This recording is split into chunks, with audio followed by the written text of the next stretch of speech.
Okay, fear of failure. It's not fun. And it's something I have struggled with my whole life, the fear of failing. And it frequently shows up in not even willing to try or starting a project and not finishing it to completion. As someone with a lot of, trauma in my past and a lot of anxiety and depression, all that not fun stuff, the fear that I will fail and that things won't work out has frequently prevented me from actually pushing hard for my goals. And that is something that this year I am overcoming, just like with my anxiety and putting myself out there with this YouTube channel and creating a business. And I think one of the most important things for at least me that helps to get over the fear of failure is to define what failure is. Now, there are so many definitions of what failure can be. And while I don't always consciously believe it in my body, especially when anxiety is showing up, I try to logically and remind myself through nervous system regulation that for me, my personal definition of failure is not trying. The only way I can fail is if I don't try at all. Every time I fail by traditional sense, say I run an experiment and it doesn't work the way I want, I make a post or a video and it doesn't land or it doesn't get views, or I try to create a project or a product and nobody buys it, that might be traditional sense and definition of failure. But for me, I like to define that as a success because I tried. With my ADHD, something I am really good at is pattern recognition. And in a way, I like to try and put myself out there to fail fast. Now, in this sense, fail isn't the right necessarily the right term, given that, I'm defining my own failure. But by that, I mean, I like to, throw a lot of the mud at the wall, see what sticks. I like to try, I like to experiment. And the more I'm putting myself out there and doing that, the more I'm learning. And if I can learn one tiny thing from whatever it is I'm trying, that's a success. That is information. That is data. That is knowledge I can then use to, as I progress, get better or work more towards my goal or try and pivot and try at a different angle. When I think of failure in this light, it makes it easy. When the metrics I use to define success are things within my control, that also helps. Success for me isn't getting 1,000 people to watch my video. It's not reaching YouTube monetization. Like, yes, these are goals I have, but that is not what success is for me. Success is putting myself out there repeatedly. It's doing X number of videos a week. It's trying even when I don't want to. And when you combine those two things together, at least for me, it provides a sense of ease. So what's your definition of failure? Have you actually thought about that before? The society and the times we live in, there's a lot of hustle culture. There's a lot of pushing. There's a lot of need to be perfect. And when you are hung up on perfect, everything but seems like failure. That doesn't work for me. That just is a stress ball, anxiety-inducing issue waiting to happen. And for me, at least, it's kind of just a big recipe for disaster, honestly. It leads me to not want to even try. If the only way I'm succeeding is by selling 100 paintings, that is hard. If my success is putting out 100 paintings to sell, that feels easier because it's within my control. It's like in school. I don't know if you ever learned them, but we were taught how to set SMART goals. It was setting things that had a time frame, that were measurable, that were achievable, that were specific. And the more I try to bring myself back to that, the easier it gets.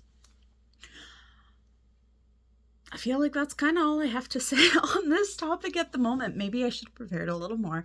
But I like to take this and look at this as one big experiment. This is just me trying to put myself out there and record more videos. And I don't always write a script. I usually don't. Sometimes I have notes, but in trying to do this more, I feel like it also helps improve my public speaking. With the fact that I don't edit these videos and take out all the pauses. Every once in a while I'll pause recording just so I can reframe my thoughts, because that's, how my brain is sometimes. But for me, go back to the beginning here. Failure is not trying. Failure is not recording the videos. Failure is not publishing the videos, even if they're not perfect. Success is showing up day after day in a consistent way. Not necessarily X amount every single day, but showing up as me over and over and over again. No matter what life throws at me, recognizing that sometimes I need a break, sometimes I need time to listen to my body. But at the end of the day, I am still showing up as me. And that is success for me. So this is, I guess, a sign for you, a challenge, if you will, to define what success and failure are for you. And I think this also is very important if you are somebody who is neurodivergent or chronically ill, because what a neurotypical healthy human being can do is going to be very, very different than what you are able to do. I have never been somebody who can work 8 hours a day, 5 days a week. I've made myself do that. I've pushed myself to do that when I haven't had a choice, but it has always led me to burnout. 100% of the time, it has always led me to burnout and mental health issues and depression and just everything feeling like it's spiraling, and it's not a good time.